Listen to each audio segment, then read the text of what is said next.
अरे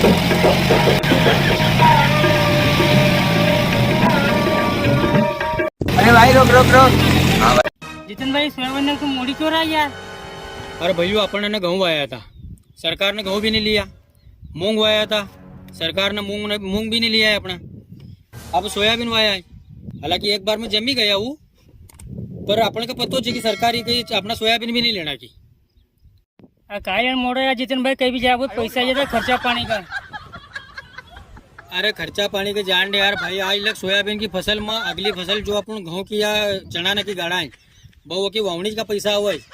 मगर बता अभी तक को रिकॉर्ड की कहीं का ना कभी सोयाबीन का पैसा में कि बाई का लेना मोहन माला बनाड़ी हो या फिर कमर को कंदोरो बनाड़ी हो। सोयाबीन की फसल में खाली जो अगली फसल वावानी वो सिर्फ खर्चो निकला है। तो सर यार भाई मगर मोड़ना था यार।